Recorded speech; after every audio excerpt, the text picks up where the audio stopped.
Good morning, everybody. I am Juhi Pomplin. I am the executive director at the Alliance here who's hosting. And welcome to Alliance's Actualizing Equity discussion today. For those of you who are not familiar with our work, the mission of the Alliance is to build power across the intersections of geography, race, culture, and issues in the Twin Cities region here to eliminate systems of oppression and advance our collective liberation. And so with a membership of over 30 organizations, community-based organizations and advocacy groups, um, we build and work with coalitions centered in and led by Black, Indigenous, Asian, African, Latinx, and immigrant communities to build power, write our own narratives, and create transformative systemic change that dismantles the history and ongoing harms of our region's land use and development policies and practices.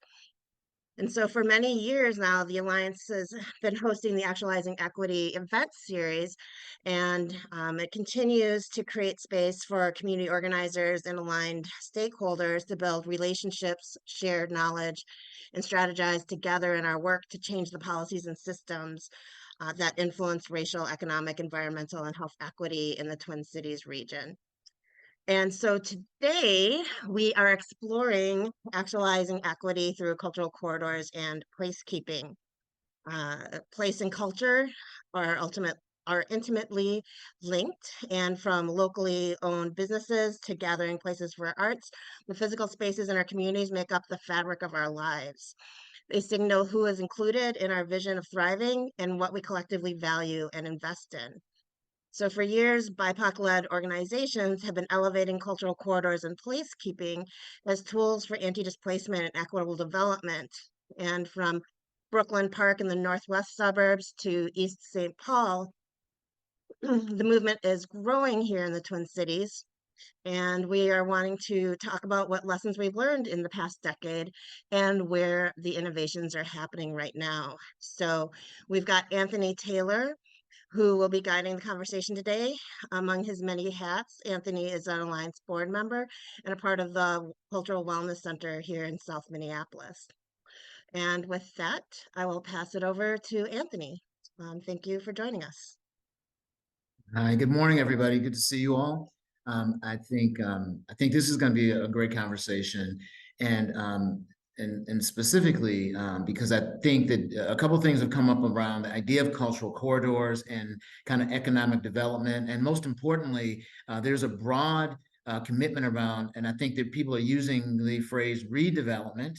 And I think that especially the panelists, all represent something really critically important in terms of what's happening in Twin Cities. So what I'm going to do to start off is I'm going to let each of our panelists introduce themselves, and then I'm going to come back around and set us up with I hope, a more radical definition of cultural corridors that we can use to guide our conversation today. So I'm going to start with Mary Ann, please. Magandang umaga sa inyo lahat. Ang pangalan ko si Quiroz. Beautiful morning to everyone. My name is Quiroz. I'm the co-founder and director of Indigenous Roots Cultural Arts Center. We opened this brick and mortar space in 2017, but have been doing the work of Indigenous Roots for about 10 years now, over 10 years now. So thank you so much for inviting me over here, and I'm looking forward. I'm actually more excited to hear from my co-panelists. That's always the motivation for me to join panelists, because it's a chance for me to hear from fellow organizers, activists, and change makers here in the Twin Cities. So thanks for inviting me. Thank you, Mary Ann. Denise, good morning. Good morning, everyone. My name is Denise Butler, and I am the Associate Director here at ACER. ACER is African Career Education and Resource, Inc. We're out here in the northwest suburbs of Brooklyn Park, Brooklyn Center, Crystal, New Hope area here. I've been with the organization for about 10 years now, so I'm really excited to be a part of the panel today and actually learn from my fellow panelists as well. Good morning. Thank you. And last but not least, Famine. Good morning, everybody. Vaming Tall with Asian Economic Development Association, or ADA for short. Really happy to be here, and likewise eager to hear from my co-panelists, because I've known for a long time, but we have not kept in touch as we should be. And I'm actually also eager to hear from all the participants and their questions. I am the executive director and founder, although I don't usually say that because I'm more of a co-founder than the founder of ADA, and I've been around for as long as the organization too, for about 10 years now. We're located on University Avenue in Frogtown and Rondo at the Western Green Line station. All right, thank you very much. So, good morning. I am Anthony, of course, and I'm with the Cultural Wellness Center, and one of the bodies of work, I get the benefit of Elder Tomb and the work that's been done there. The Cultural Wellness Center has been around for 26 years on Lake Street, and so the four of us represent an interesting geographic identity. Although you don't think about Brooklyn Park, Brooklyn Center in the same light as the East Side of St. Paul, as University Avenue, but they all have something in common. And we've been sharing this radical definition of what people talk about as cultural doors or corridors as specifically a geography, a former business district that at one point was actually prioritized and valued by the majority culture. And at some point, they either redlined it, relegated, or abandoned it to move somewhere, to do something different. And they then, and then cultural communities move into those areas because it's available, it's affordable, there's an opportunity there. And they use culture to actually rebuild those communities. That we move in and we build an economy, we begin to change things, we begin to organize, and culture becomes an identifying aspect of the way those communities are experienced. And so using that as kind of our, the definition that we'll use. And as panelists, do you all agree that you all are in areas that at one point, particularly majority community, the white community or Europeans at one point valued those places and then they left? Okay. And so would you all please talk about your community in that regard and share with us your definition of culture?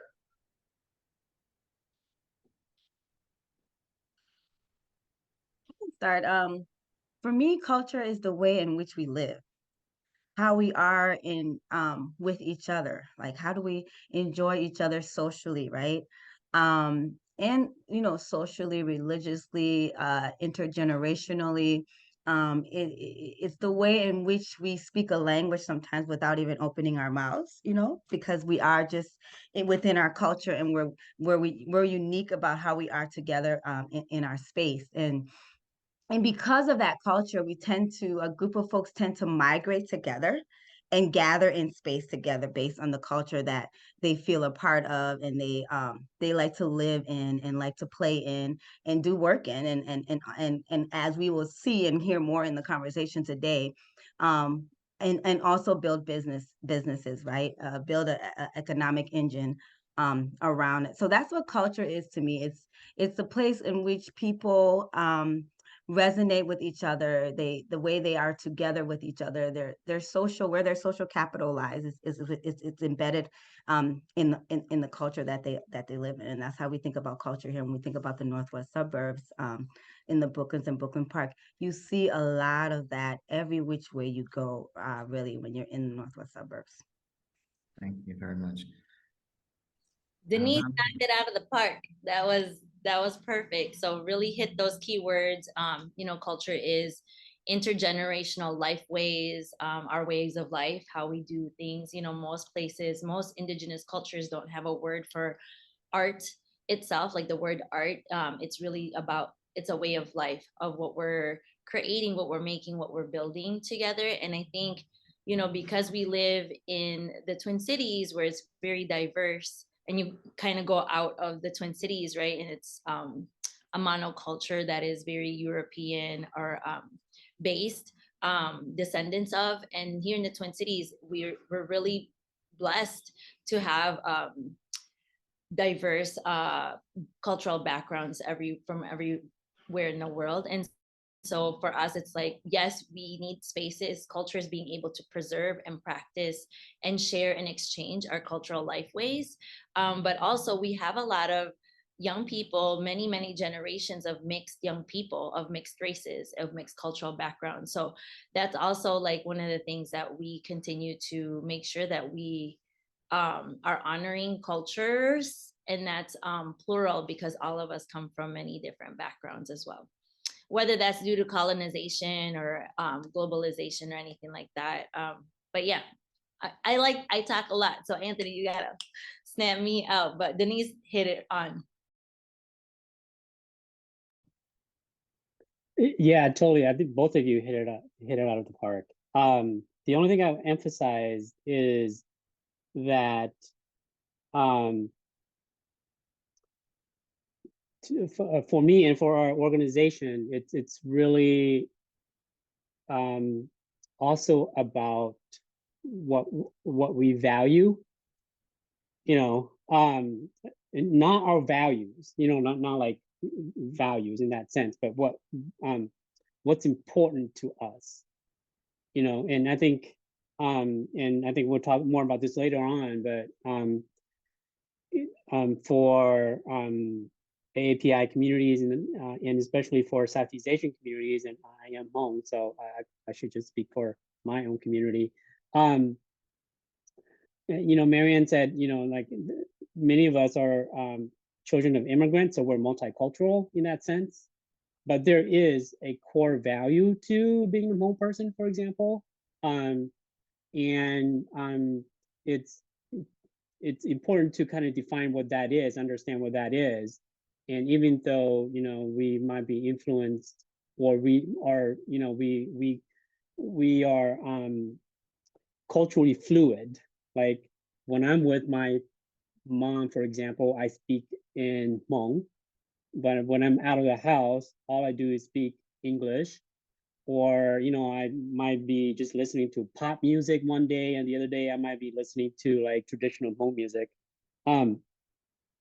But, you know, at the core of it, there is a cultural significance, value. And for me, it is respecting the past and respecting the older generation, and the fact that they are, they, you know, they carry that cultural history with them.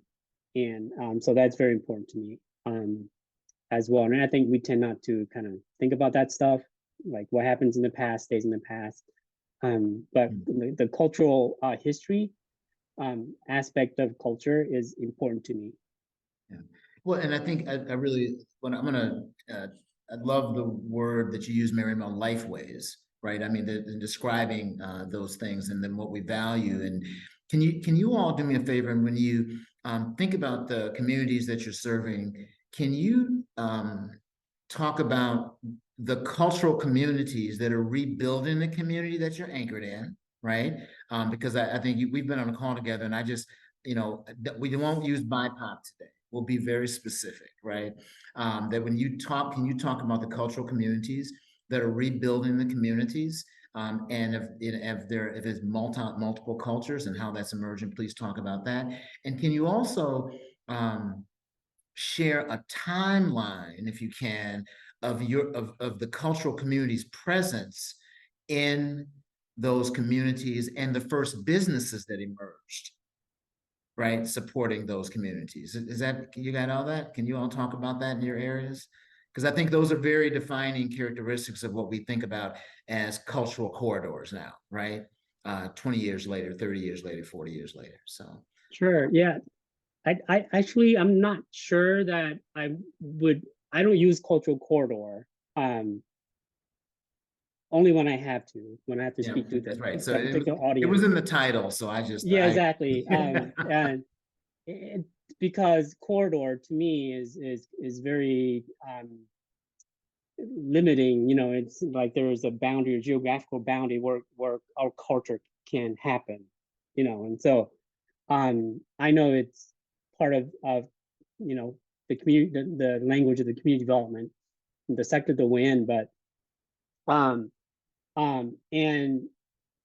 so in terms of timeline, where we are, Little Mekong, we're in Frogtown and Rondo, in the 80s when Southeast Asian refugees were just, fleeing war and came to the US and settled in Minnesota. Many of us settled along University Avenue, where there was an established African-American community already. So there was displacement of African-American residents in that area. And so small businesses sprung up to serve the influx of refugees into that area. And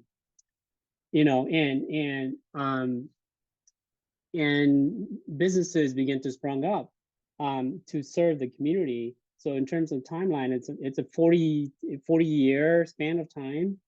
And the challenge that brought us ADA into being as an organization was because of the light rail, and all the businesses along University Avenue, it wasn't only Asian-owned businesses, were concerned that the light rail line was really not there to benefit them, but to sort of drive them out. And I have to say that it was at that point that I think many Asian businesses felt like, we have to learn from our African-American neighbors, and what happened when I-94 came through. And so all of that informed the challenges, and it's kind of the opportunities that inspired our work at that point. So really, it was light rail, and the same issues are still present today. It's really about how do you push back against anti-displacement. The fear back then was displacement, and that's still an issue now. And so when we talk about culture or cultural corridors, at the beginning when we first started, a small organization, didn't have anything, didn't have any resources, and all we had to rely on was our community and our culture to really push back against the fact that, well, this light rail line better be for us as well. So that's where we came from. Thanks, Bombing. I'm gonna jump in next, because I could go every which way with this, with the questions. But so my family and I immigrated to the east side, which is the ancestral homelands of the Dakota people here in Mneezaska. And of course, the Anishinaabe and Ho-Chunk also call, this land area home as well, due to displacement. So historically, we all know that, we can do the land acknowledgement and labor acknowledgement, but the roots of this country was built on stolen land and stolen people. And so for us being able to bring that back here I'm going to speak specifically to the east side. So when my family and I immigrated here in '89 from the Philippines, it was very much predominantly white.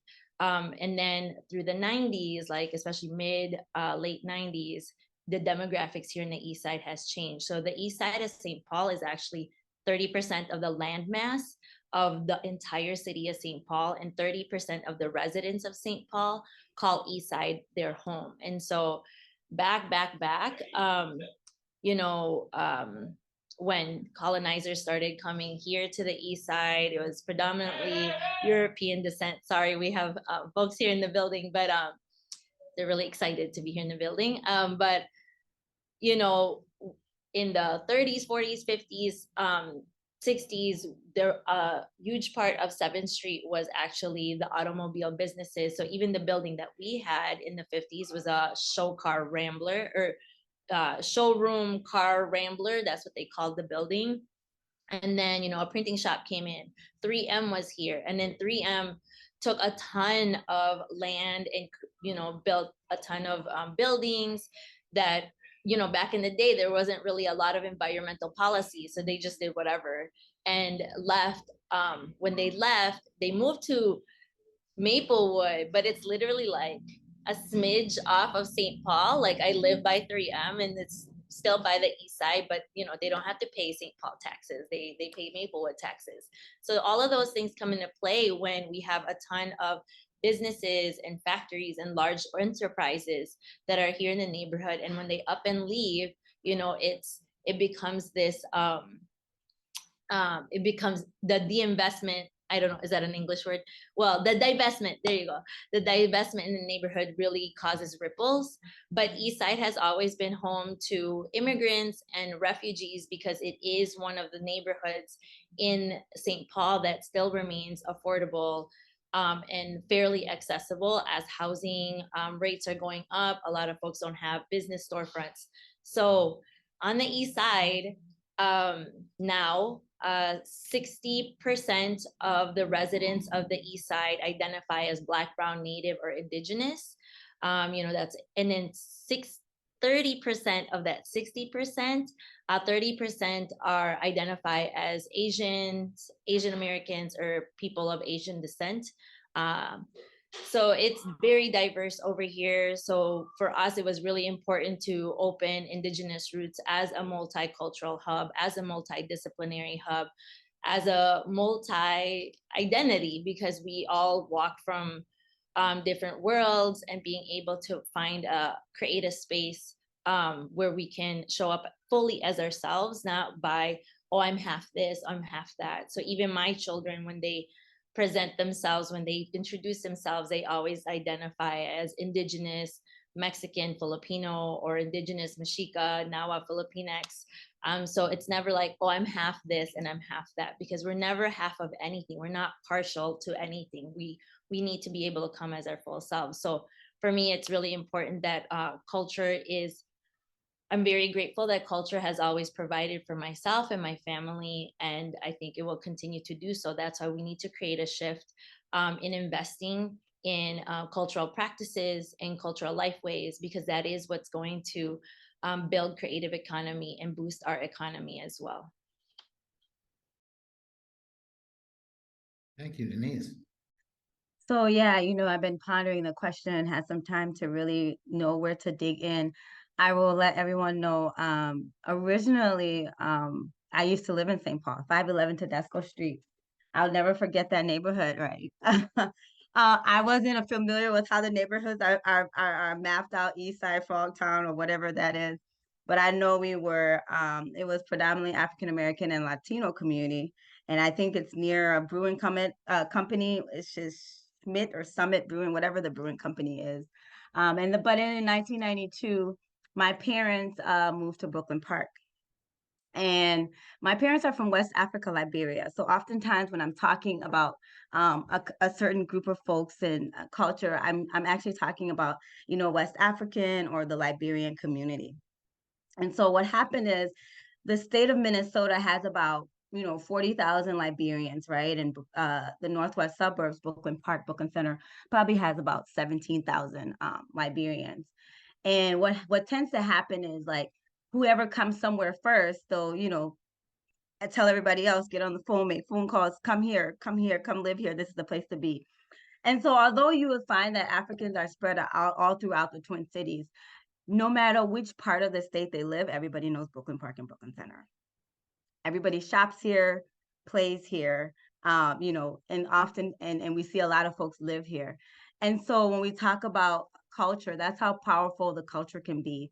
And we're now talking about two cities that are predominantly, you know, Black people majority cities. Both Brooklyn Park and Brooklyn Center are majority Black people cities, where Brooklyn Center has more of a larger African American population, and Brooklyn Center has a larger African immigrant population. Why? Well, how did this happen? Why is it this way?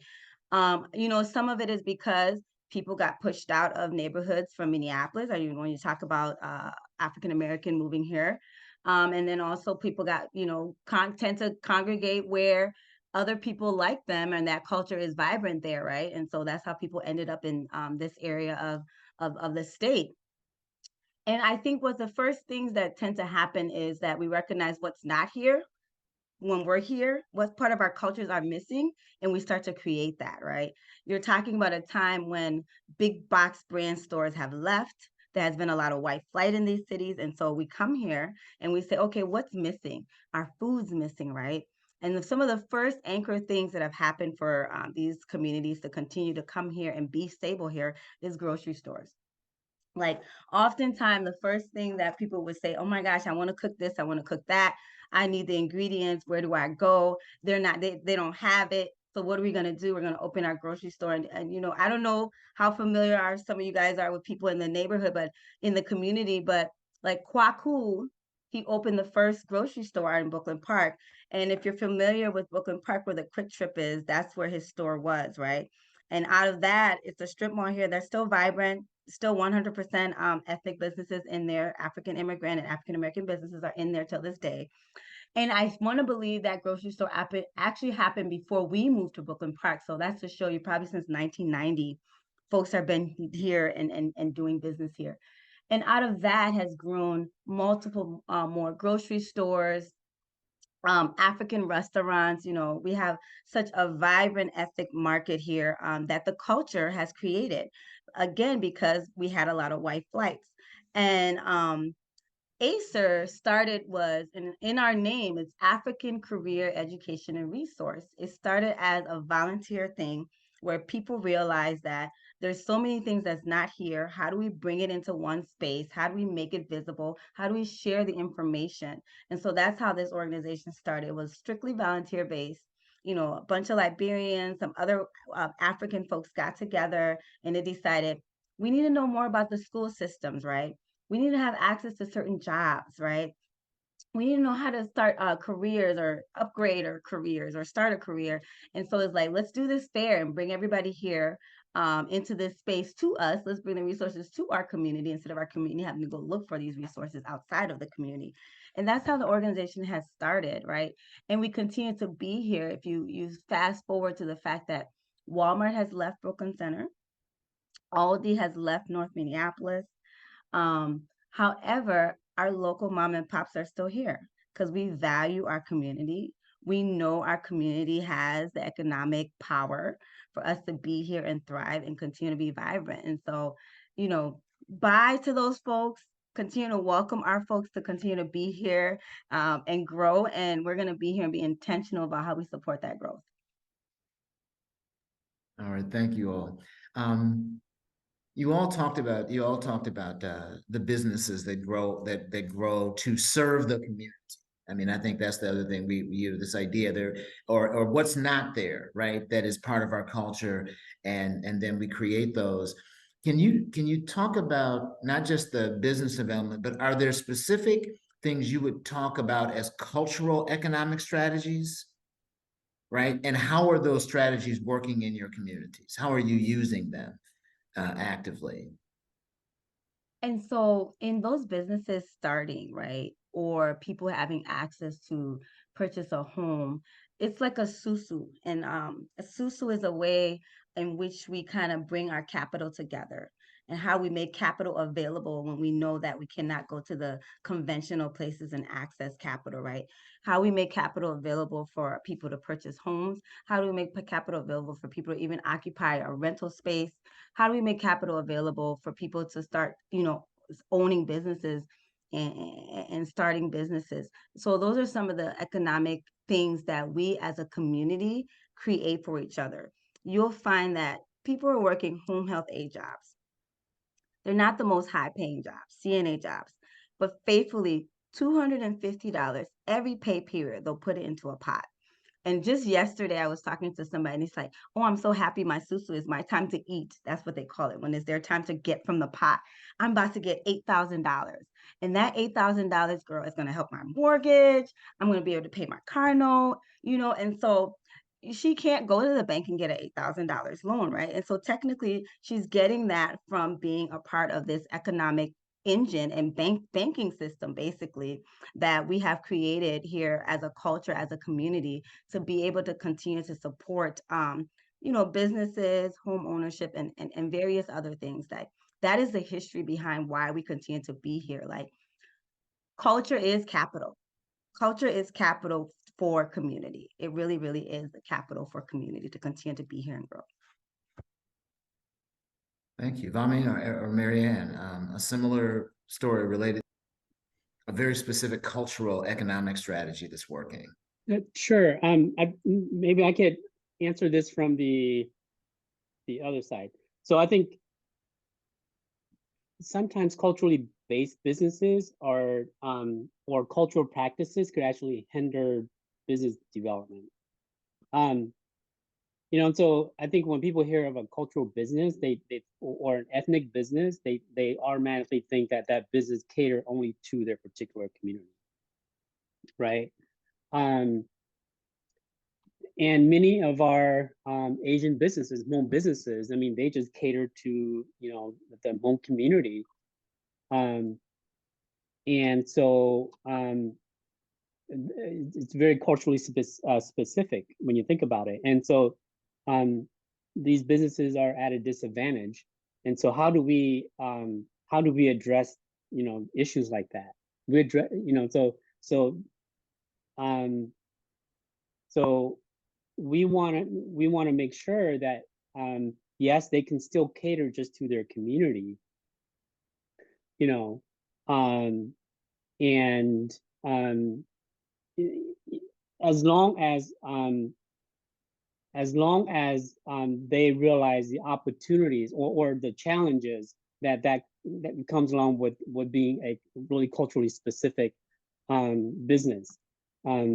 They're not, so some of the factors of this particular type of business is, they're going to have very limited access to the market, with the Hmong community being, the last census, I think we're just like 80,000 in Minnesota. So their market access or their market, their audience, their customers, very limited. And they'll continue to be undercapitalized, because of that. So these businesses are at a disadvantage because they feel like they cannot cater to a greater customer base. And I think, and so the mindset that many of these businesses operate under is that because we're Asian or we're Hmong, we shouldn't be expanding and think about a broader customer base, so the strategy there is, if you're working in our community and serving these type of these businesses, is really get them out of that cultural mindset, right? And I'm just throwing these words out because the way that I think many of them operate is really with that kind of cultural mindset. And so this is coming from it this is a cultural strategy that's coming in from a different angle. If our purpose is to support Asian small businesses, most of them feel like they have a limited customer base and they can only serve their particular community.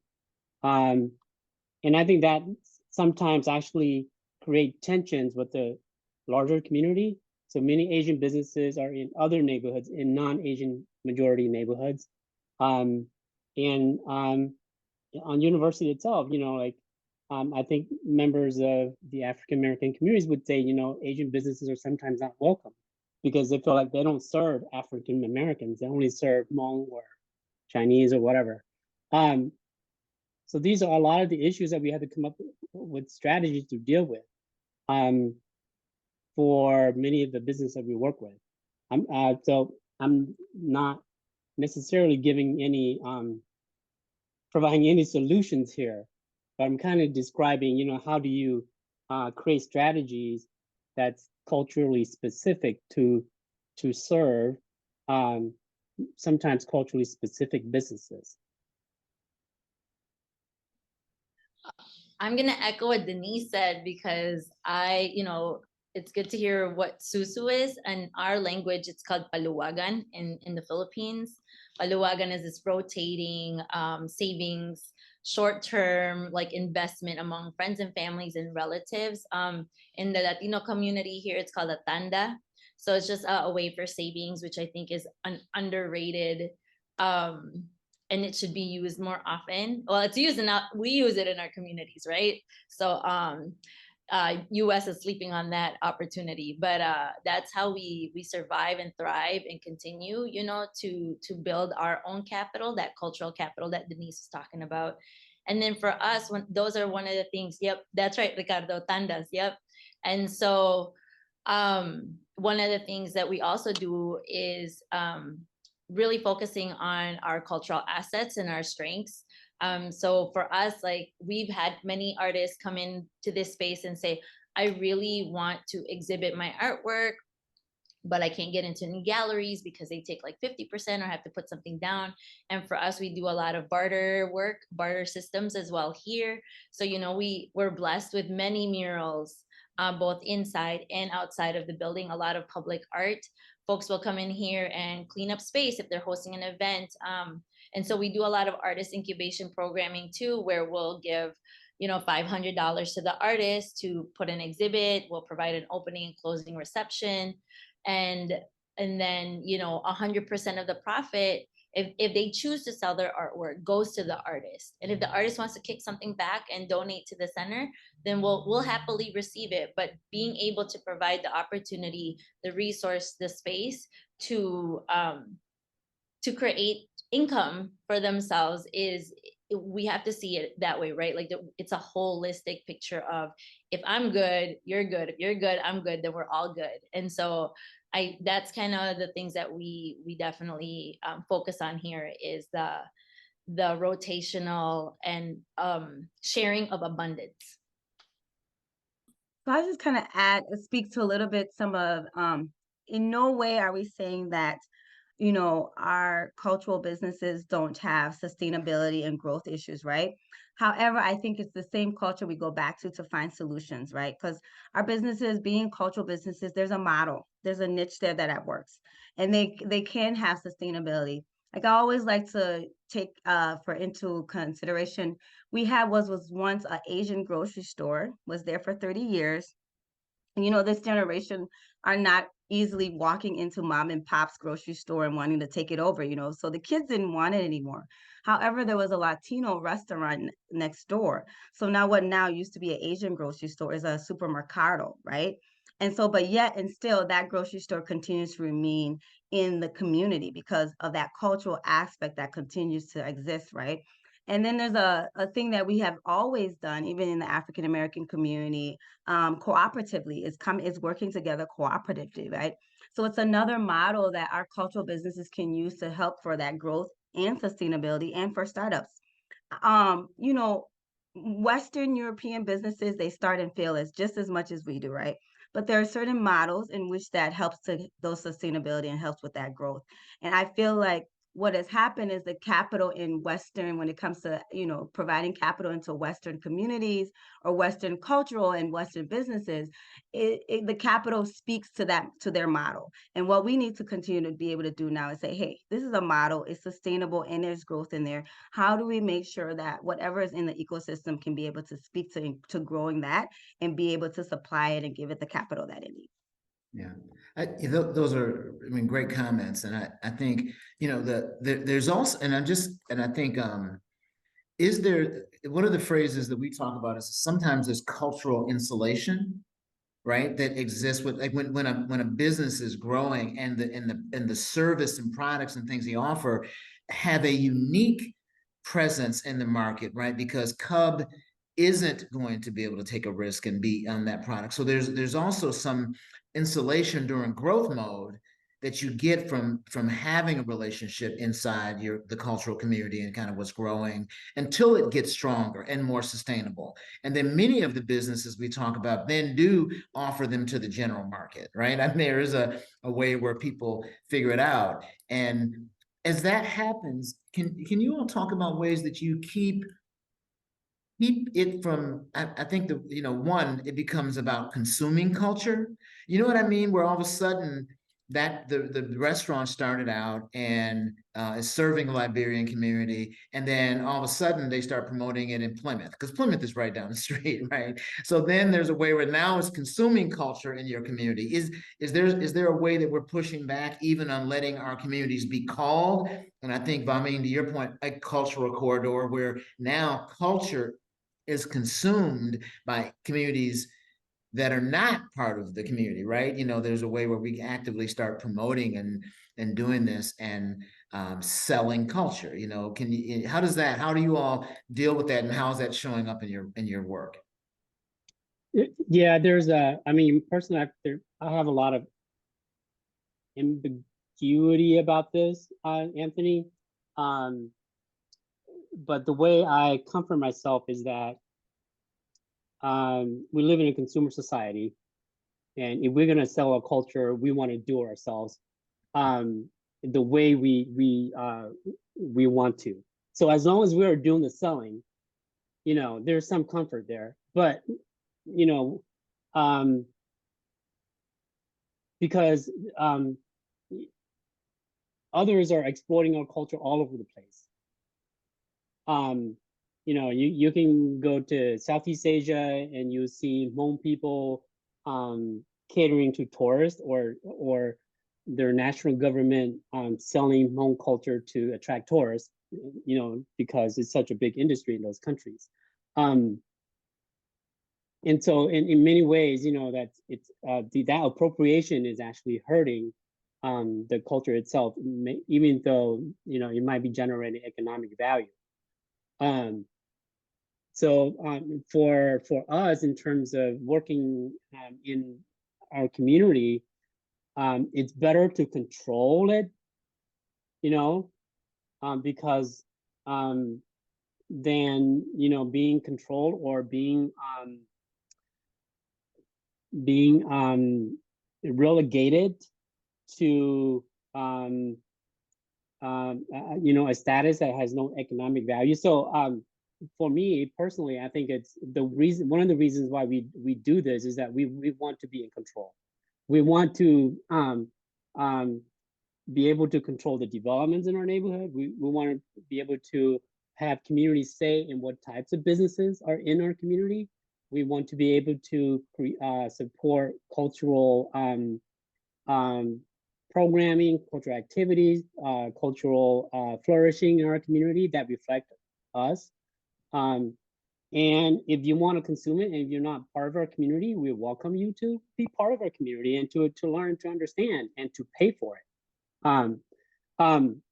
So you know, it's unfortunate that, you know, and sometimes there, you know, there is that sort of appropriation and exploitation that happens, but we're not doing it because it's just how we live. As Denise and Marianne was saying, we live our culture, and there is no dividing line between art, consumerism, and how we live and how we practice our lives, like our culture.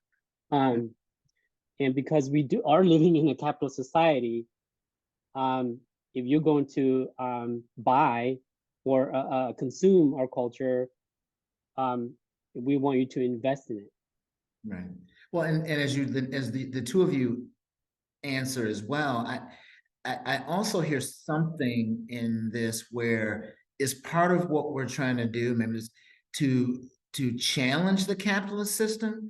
If it hasn't worked for us, if it has been exploitive in some regards, like, is part of what we're offering up is some new ways, the cooperative ways, the collective mindset, you know, in this for the whole, that all of the cultural practices and life ways you all spoke to is a greater sense of the collective, of an intergenerational presence, of a multi-generational mindset in terms of impact, right? We're changing the way we engage with each other, with our community, the way we see multiculturalism. Like, can you all add that, like, is there something we have to do to challenge capitalism broadly so we can change the world? I mean, it hasn't worked for us. Like, so what are we gonna do? I think ownership has been very key strategy, right? If you want to have a voice in how anything is done, you have to have a stake in it. And I think culture has been able to allow us to have ownership and therefore be at the table and have a stake in it and be a part of the decision making, right? When you think about our food and where we buy our food, right? And you know, Hy-Vee and Cup Foods have tried to cater, but we're still gonna go to Sun Foods and Dragon Star, right? To buy our to buy our grocery items, right? We're still gonna go to that supermercado. I think, and now not only are we going there, we own it, right?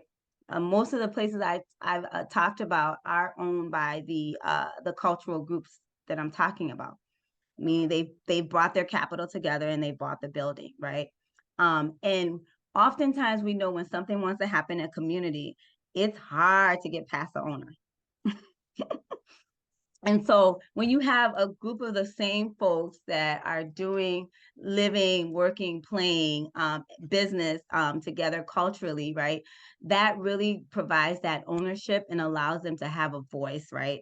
And the way in which we are as a culture, we're not coming from this capitalist mindset where capitalism breeds individualism.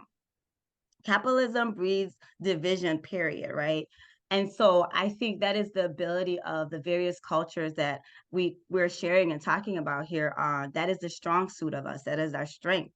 That our culture does not allow that individualism to be happening, right? And therefore, we get to continue to control the narrative, control. Evidently, the more we own, we control who comes into the community, what comes into the community, and how is it benefiting us, right? And so it's some of those strategic pieces. And here at ACER is what we continue to, especially the work that I'm leading in economic and community development, is like, you're going to be a part of that discussion. You're going to be at the table, be a part of that task force, that steering committee, and say, this is the development that's trying to come into the community. And then you're also going to have a stake in it and say, hey, let's come together and put money together, put our resources together, our little piggy banks, break them out, and let's own this building. Let's own this space so that we can have a stake in the conversation that will be able to continue to provide the space in which that we can continue to cultivate and grow our culture in that space. And those are some of the key strategies that here in this community has come up with that solution. ACER as an organization just continue to support those solutions and work with the community to do that. That's beautiful. Thank you. So, Marianne. Oh man, my mind just went all over the place. Bring me back, because all the things Denise and bombing, I was like, yes, true story. I was like gonna type true story for every single thing that you all said. I think, you know, for us here, like our situation, okay, bring me back, Anthony, because I don't wanna go all over the place with my answers. No, well, I think that one, speaking to the idea of kind of the strategies you're using and building community, but also, and I feel like you are the youngest of the group and probably the one who has always known social justice. Like I think that's something about. I love being with you know, this intergenerational conversation because of that. And so again, this idea of how are we pushing back on capitalism, even as we build economic systems, even as we commit to making money and deliver, like how are we doing that and maintaining culture all at the same time? No, okay, thank you. You know, for us, it's because we're the co-founders of the organization. We definitely put our own like personal money, and we didn't know anything about the nonprofit system. So for us, and then even the fact that we were going to own the building, I think was something that Sergio and I even struggled with, because we're like, no one should own the land. No one should own, you know, but then we think about the game of building generational wealth. It's been created, manipulated, and controlled by, you know, folks of European descent as soon as land was stolen here and policies were created. And so for us, it's really important to be able to work with Indigenous Native folks of this neighborhood, having relationships with Wakantipi and Dakota elders and grandmothers. Elder Atum was actually somewhat, Sergio and I met Elder Atum when we were like 19, 20, and we were looking for a place to practice Mexica Aztec dance at, and she was like, "Yep, come on over here." When the Cultural Wellness Center was still on Lake in Bloomington, and so where and thanks for saying I'm the baby of the org. I actually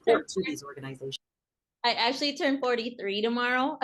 So I don't feel too baby, but we are a baby org in the nonprofit system. So for us, culture is what we can always go back to, ancestral teachings, even when folks have pushed back on us and said, have you checked in with lawyers and these and the legalities? And we say, yes, but we're always going to go back to our grandmother's advice and wisdom, because that's what has worked for us.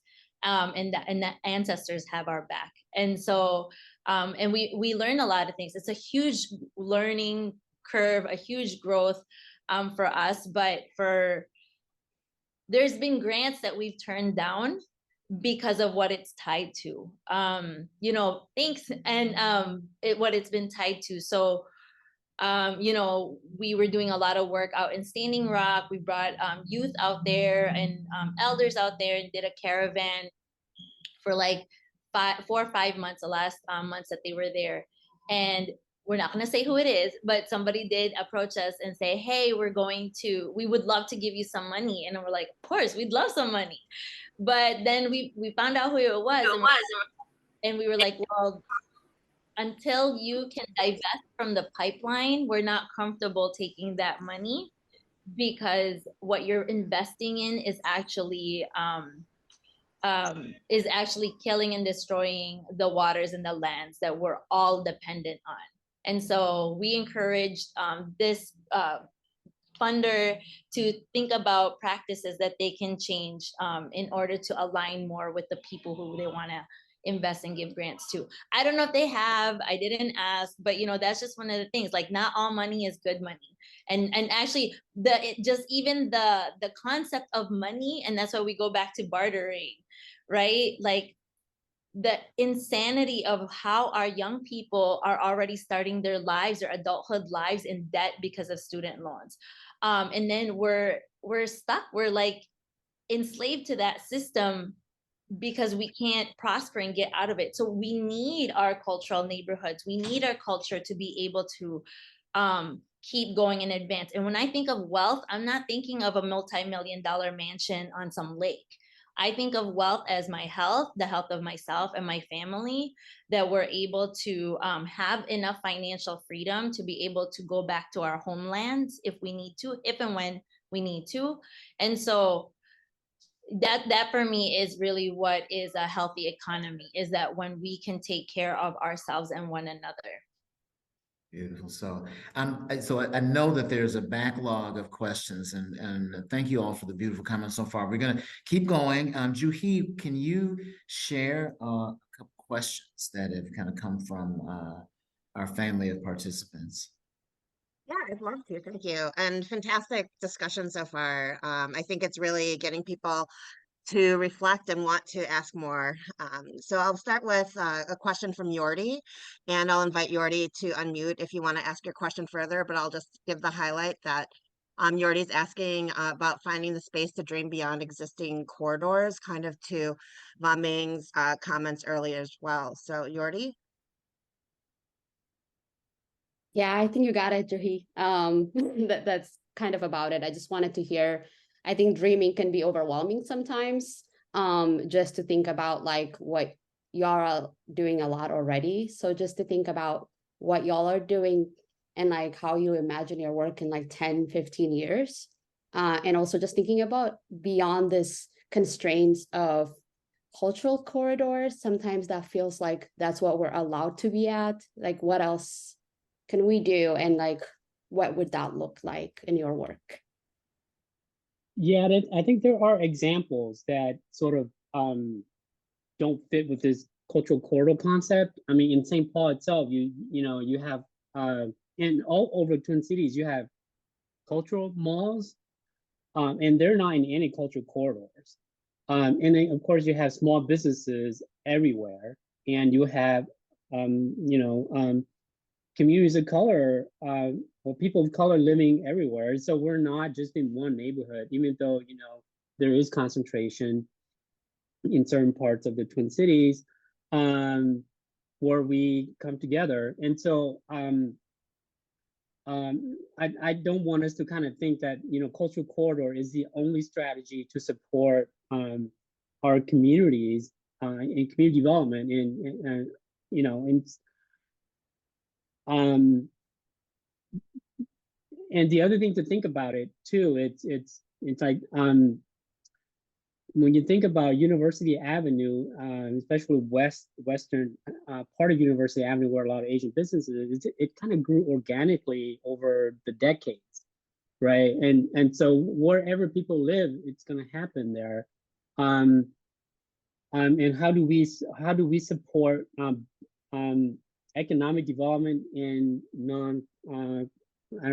corridor or commercial corridors?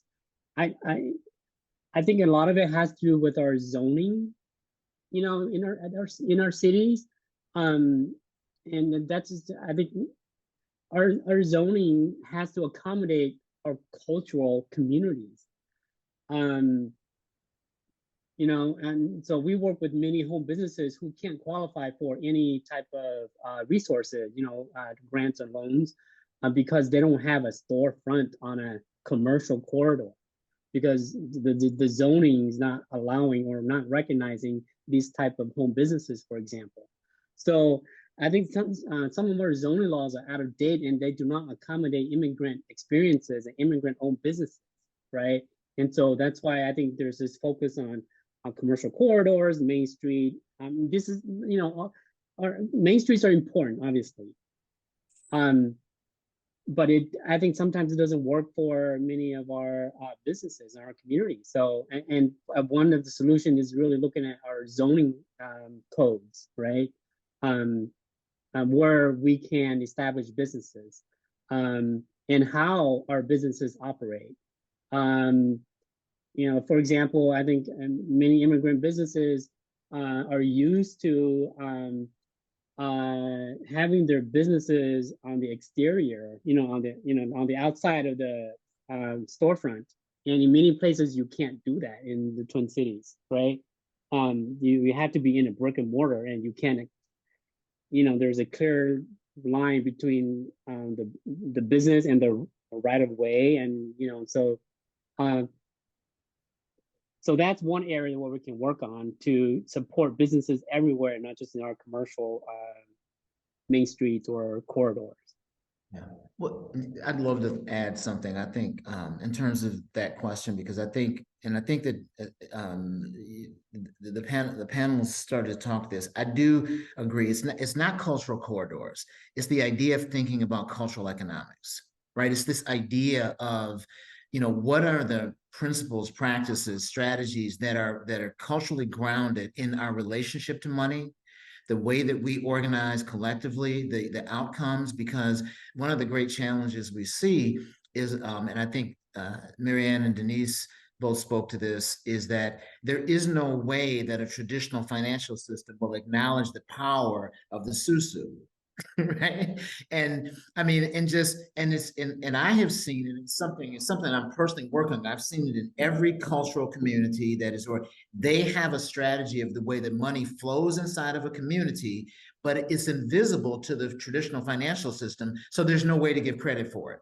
Right. And so so that's an acknowledging and identifying the power of that, and the way that we will buy property, the way that we will fund businesses and multiply that in traditional markets is definitely a big piece of it. And the cultural corridor mechanism, even that we're using that language, was a way for some of our allies to actually be able to channel funding to us. It's kind of a weird catch-22, and I love, I mean, that you're talking about it. But if you talk to some of our allies in government, they in some ways needed a vehicle, cultural corridor, as a way to prioritize the areas where we tended to own businesses now. And that's, you know, it's like with all of our city council members, our mayor in Brooklyn Park, Brooklyn Center, our representatives in the House. And so there's some balance between us acknowledging what is cultural economics and cultural ways of, money ways. So we have life ways and money ways, right? We're going to come up with a way of talking about that, and find ways to, value them so that we can multiply that in traditional financial systems, and that we own them, right? That we own those things. So I would just speak real quickly that it's a both and. There's nothing wrong with recognizing that culturally people are in one area, and that's fine, right? We never go to Golden Valley and say, oh, there's too many white businesses here, right? And so I'm okay with that. I always reference the Kamal Mall. How many different entities do you have in that one mall selling the same product, right? And that owner, he knows how economically viable that group is. He's banking off of that. He caters to them. He's made a lot of money, the developer, catering to just that particular market of businesses, right? And yet and still, we live all over. What has happened is some folks have gotten pushed out to Apple Valley, Inver Grove, Champlain Park, right? But you get to a place and you say, what part of me is missing? And you're gonna find our African grocery stores are all over the state of Minnesota, right? Because people like to have stuff within proximity. So it's a both and for me. We can, and you go to Target now, it's unbelievable the amount of Black owned hair products I can find, right? You have so many different Black owned hair products, all making money, all in the same, on the same shelf in the same aisle, all making money, right? And so we can either be in the cultural corridor, or we can be out of the corridor, but don't be afraid to be able to say, this is where we are, this is who we are, and we're okay being here in this space, and let's call it a name of that. I love being in the East Side, so I'm okay staying in my lane, in my bubble. BP. But I'm gonna go visit Denise out in Brooklyn Park. I was actually mentioning before we had this meeting that we used to go to intermediate arts all the time, because that was like where all of our artist friends and all the art scene was. I'm gonna give shower flowers to our fairy godparents of arts organizing, which is Roger and Deanna at Juxta and Mina and Dipankar at Pangea. And that's all in Minneapolis. So we were always going to Minneapolis. And I just, Sergio and I, when we met very young. We met in 7th grade. And in high school is when we actually started organizing cultural events together. So before Dia de los Muertos was sold at Target and Party City, Dia de los Muertos was actually something that Sergio was practicing in Mexico with his family, and we were practicing in the Philippines before we came here, and we found that as a commonality that we shared. And so we wanted our school community to learn about Dia de los Muertos, and not just for them to learn it, for our sanity as well. Like, hey, this is who we are, and we love to share our culture. So, I always joke that there's that movie Love and Basketball, which I love. So for me and Sergio, it's love and arts and culture. And that's something that's always gonna unite both of us. And that's our magic power, our superhero power, is being able to share our culture, and not just share our own culture, but also be able to embrace other cultures, because like I said, our mixed babies, they got to know fully, wholly who they are.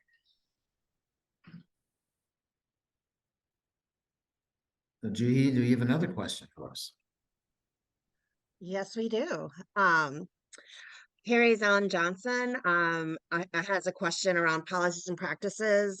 Do they need to shift environmental protection and community investments? Carrie, I really truncated your question, so please unmute if you'd like to add. Yeah, thanks. So no, I'm always thinking about, like, I love protecting the environment. I'm all for the earth and all of those things, but it just seems to me that when we think about environmental protection, it really does come down to like more of like the natural spaces and less about cultural corridors and placekeeping and things like that. So and I'll just be bold and say, unless it's those spaces and places are historically white. So when we we think about preserving even some of the architecture, the statutes, the names of our streets, all of all of those things, then, you know, then we see that preservation, environmental protection, right? And preservation, you know, dig deep and stand its ground. So I'm just thinking about policies and practices, even advocacy and things like that, that really need to shift our mindset that environmental protection is due to our communities of color, and our community investments need to shift in terms of really protecting and thinking differently about our cultural corridors and our cultural communities, both those that are historically there and those that are emerging.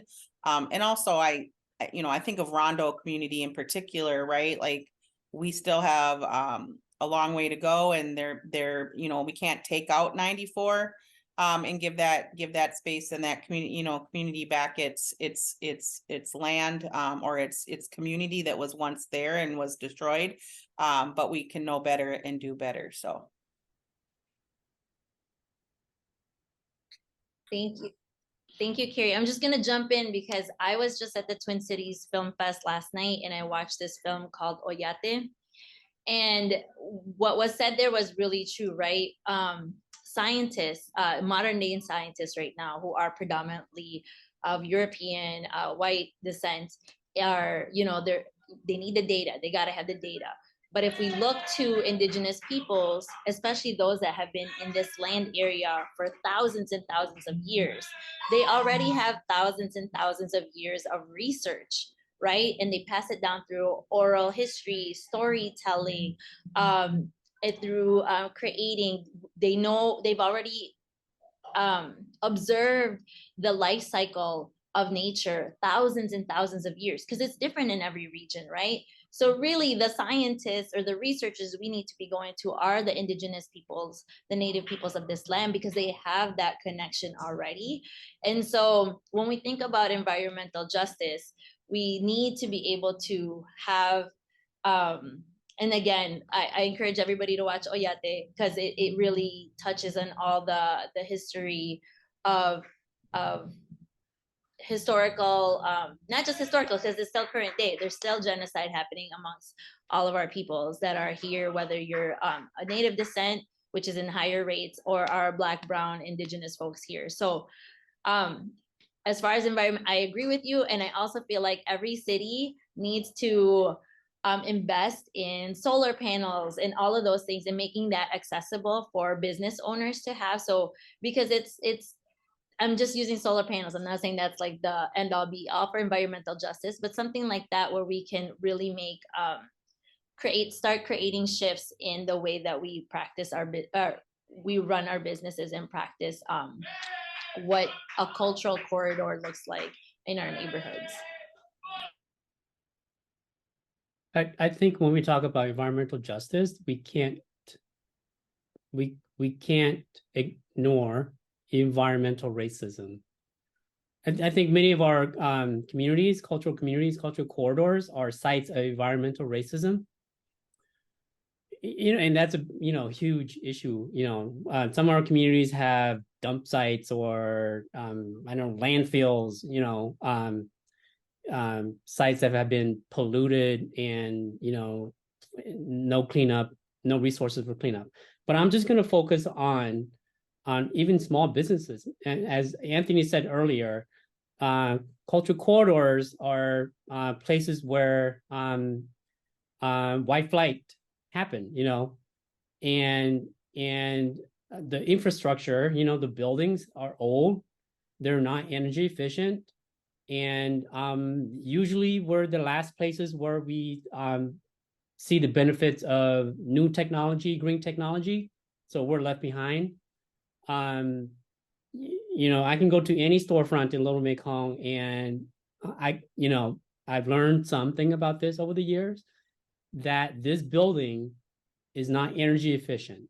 It's losing, the insulation is so bad. I mean, our building, the insulation is so bad. I'm not even going to talk about it. But so it's a really broad, I think,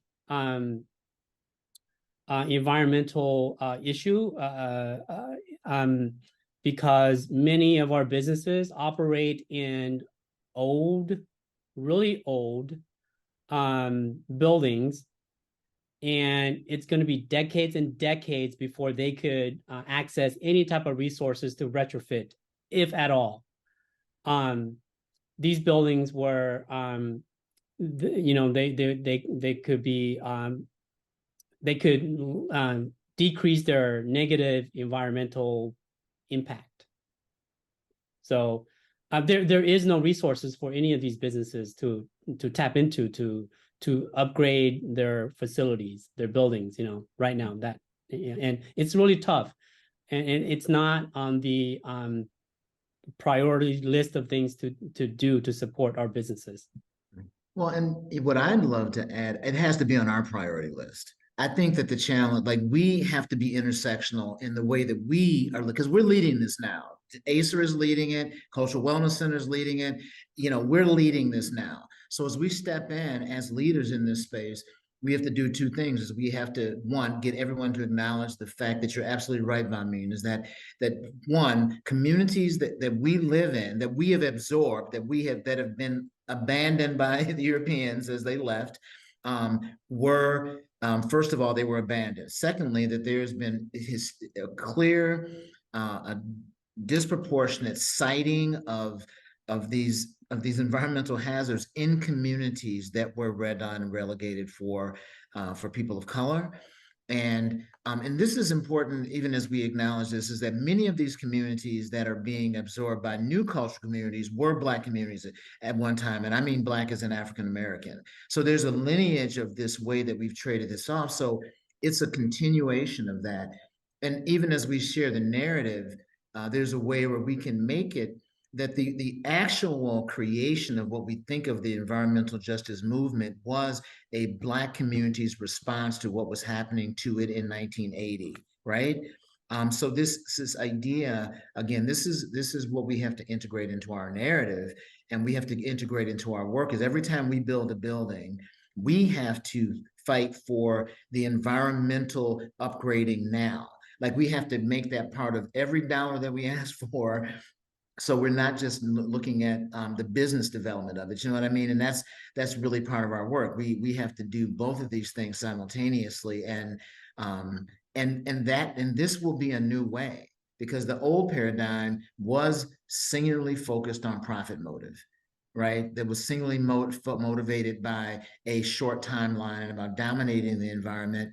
And again, as we bring Indigenous knowledge, and this is all Indigenous people on the planet, to the way that we build and we do economics, is that we know that there's an intersectional piece of this, and we have to ask for these upgrades and these environmental cleanups actually as an integral part of the work that we do, and that's where I think it really winds up being important. So it's a critical thing, and we have to redevelop our spaces so we can also get out of the automobile. Because that one thing that I worry about is nobody loves an automobile like an immigrant. So it's like, you come to American culture will make you love a car. So I'm just saying that it's and it's really true, right? That is one of the ways that historical marginalization shows up, is they sell stuff to us. So they sell American culture, and American culture still centers the car. And so everybody add that piece to your fight. Is more bikeable, more walkable, more livable communities as part of the way we do this. So I will just add one little piece that I want folks to start thinking of our businesses as, when we think about economic development, business retention and expansion, right? And it's like, who's involved in that conversation to advocate for retaining our existing businesses and expanding them, right? Because when you're at a city level, government level, and they're thinking about BRE, they're not thinking about the supermercado. They're thinking about the Walmart that's here, and how do we keep the Walmart here, right? And how we continue to help the Walmart to grow. And that's the problem with the conversation. And so when you think about the supermercado, what is it going to take to continue to keep that business here? Well, they need to upgrade their building. The money that business will save from having a better functional, environmental friendly building, they'll be able to pour it back into their business and provide for that growth, right? And so, as what I've learned this last legislature, cities go all the time to legislature to ask for different incentives and subsidies and supplements. And, you know, I would like to say that, you know, European business, other businesses, our biggest recipients of welfare. They are the biggest and largest recipients of welfare when it comes to the amount of subsidies and dollars they get to either build a new building and make sure that building is built efficiently and environmentally friendly, or get money to invest in their current building to bring it up to par, right? But that's, again, who's involved in that conversation. I really continue to put us as, you know, these organizations, that those are the parts of the conversation we need to be in. When we get people in council and city council that represents the community, and we do all that advocating, we do all that work to change what a council looks like, conversation that needs to change as well, right? As they're sitting in these seats and they're advocating for our community, the language and the conversation that they're having needs to look differently to do the very thing we're talking about needs to be done. Thank you. So I'm gonna, Gloria, I saw your hand up, and so if you'd like to, you know, please speak, unless, you know, it was responded to, please turn your mic on and speak for us. Thank you. Couple of comments in listening to this conversation. One is a bit of history that's been lost. The National Environmental Policy Act was initially established to look at, first and foremost, the social, the physical environment, and then the economic environment. It was captured almost immediately at inception by those who were concerned about the physical environment.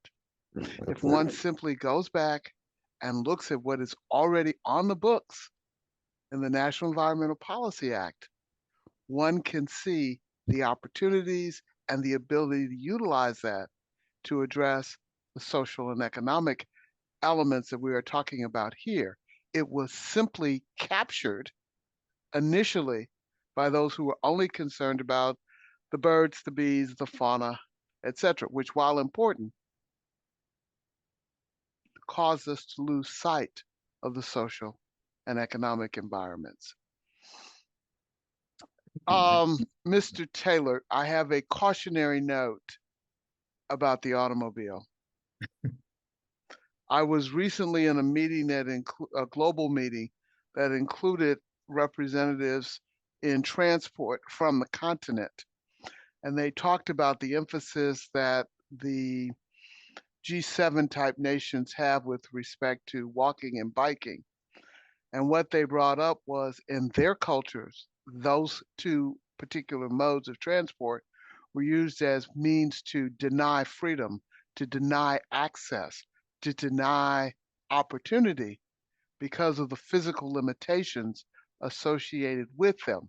While they are important for good health, but when one talks about what does it deny you, for example, the models around healthcare are not predicated on folks being within a particular walking radius or a biking radius or a public transit radius. It is about the levels of specialties. So again, just a cautionary note. There are evils associated with the automobile. I will never deny that. But what I am going to say is be very cautionary when you say the solution is no auto. And I hope I didn't say the solution is no automobile. I think I'm pretty sure I'm pretty sure I didn't say that, but I agree with you. And I own a car and a bike. How about that? Because you recognize that you have to have choice, that it is the choice to have the automobile or the choice to have the bike or the choice to have both. And right now we don't have a choice. That's part of the challenge, right? Is that we have to have a car. That even the way we're developing cities, I mean, there's a lot is there, and that's exactly what it is. So I'm with you 100%. You don't have to have, sorry, I'm just gonna jump in. You don't have to have a car. I don't have a car. I know lots of people who don't have cars. But it does take, you know, some planning and some commitment. Yes. And of course, it's work. Yeah. I mean, another conversation. So, you know, so when we have 4 minutes left. What I'm going to ask is if each of our panelists would take 30 seconds and give us closing statement, please. And then we're gonna send you off on your way. So. I just want to say maraming salamat. Many thanks to all of you. May the ancestors bless you all with an abundance of good health and joy and love and justice. And so I just want to say thank you so much to the Alliance, to Juhi for inviting me to be a part of this conversation. Anthony, you know, I'm a huge fan, and also the panelist Bombing I've known for many years. And so Denise, I am looking forward to visiting you out in Brooklyn Park. It's been a minute since I've been out there, but come to Indigenous Roots, come check us out, follow us on social media. We're celebrating Dia de los Muertos next week, the 1st and 2nd. So if you want to bring a photo of your ancestor, we're building our community ofrenda, our community altar next Wednesday evening. And then there'll be a procession and some ceremony and some food, of course. Food is culture. And so there'll be food here next Thursday. So again, thank you so much. Jump in, Denise. Thanks, everyone. I really appreciate the Alliance and asking me to be a part of this panel. I'm enjoying the conversation. Great company to be in. Marianne, I'm going to hold you to it. I'm going to come by and you're going to come by. I'm about to do a shameless plug, right? So if you find yourself in the area, go to the Shingle Creek Plaza. That's 6000 Shingle Creek Parkway or 6050 Shingle Creek Parkway. It's a great Mexican restaurant out there. It's called Brothers Tecara. I know, Barbara, you're going to correct me. I may be saying it wrong. But they have great food. What? What was that? Taqueria. There you go. Taqueria. They have great food. So please come out and check out the Brooklyn Park, Brooklyn Center. You will have a great time. You can eat here. You can play here. You can leave with some fabulous clothes as well.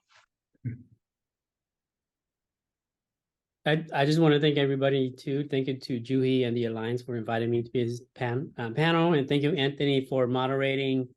I learned a lot today. Final thing I want to say is that cultural corridors is what we have, and we should take advantage of it. Look at our communities, what's important to us, what's our values. How do we bring wealth back in, and lift up our communities? I mean, we live in a capital society where wealth is concentrated at the top, and cultural corridors is what we're given, and it's one way for us to think about how we could bring that wealth back. I left my email on the chat. If anyone wants to reach out and further this conversation, welcome the opportunity. I'll be happy to talk more about it. Thank you again, everyone. Have a good weekend. Yeah, and thank you all for jumping on. I love these sessions that the Alliance puts on. They are always intersectional, always developmental for us and connect us. And I think that one of the things about the Alliance, the power of the Alliance is this network. And I think in this year, we really hope to do more and give us more opportunities to be together and share our work. And I will say thank you to the panelists because I am a huge fan of all of your work. I think that's the thing that is really exciting, that I get an opportunity to see. And on many days, I bike through all those communities, even on the same day, and eat food in each of them and grab some water. But I really appreciate all of you all's work. And thank you, Jihi, for hosting this event. Thank you. That's a lot of food. Thank you. Amazing, everybody. So much gratitude to all of you for sharing your values and yourselves with us and experiences. And thank you, Anthony. You did a fantastic job, as Marianne said, to just let it flow. So thank you. Thank you, everybody, for being here. The conversation would have been near pointless if you weren't all here to listen. So thank you all. thank you. All right. Bye.